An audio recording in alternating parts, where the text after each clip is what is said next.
Bueno, yo creo que Cerezal, una de las cosas más positivas que tienen como grupo y que da mucha libertad a cada uno de nosotros y a mí en particular, nosotras, tío, que danos muchísima libertad para pues, para improvisar, para aportar repertorio, para aportar arreglos, sigües, lo que sea. Entonces yo creo que hay un grupo en el que hay como ese punto que llega entre caótico y improvisatorio, ¿no? de poder hacer en cada concierto, que cada concierto sea diferente, cada ensayo sea distinto también. Y yo creo que, a diferencia de otras formaciones en las que estuve, que ya éramos como más cuadriculados en cierta manera, ¿no? Más de aquí hacemos esta variación siempre, aquí hacemos esto siempre, aquí tal, pues aquí tienes la libertad de tener ese punto de improvisación, que yo creo que también lleva un plus, por lo menos en mi experiencia particular en el caso de Cerezal.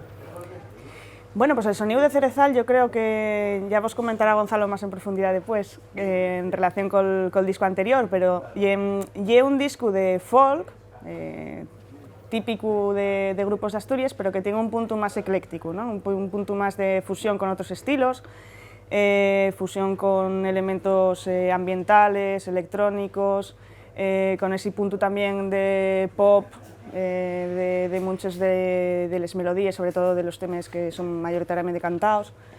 Y yo creo que suena pues a eso, y un folk mestizo.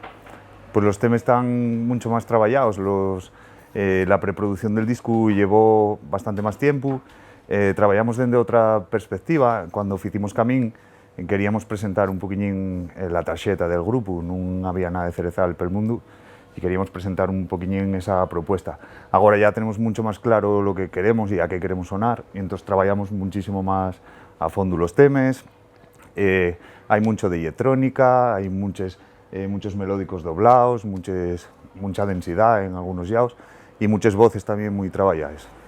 Pues falen un poco de lo que nos va pasando. La verdad es que, a diferencia de lo que queríamos hacer al principio, que ya era contar una única historia, después con el tiempo y trabajando los temas y demás, dimos cuenta que la historia iba tornando con nos y bueno, les lletres al final falen de distintos momentos de esta temporada.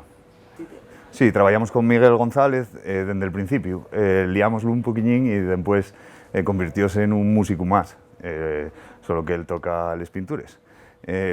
Tratamos de non solo de ofertar al público de algo vistoso o de algo onde poner la vista cuando estás farto de ver al bigulinero, sino también de ir contando un poco de forma visual lo que vamos tocando.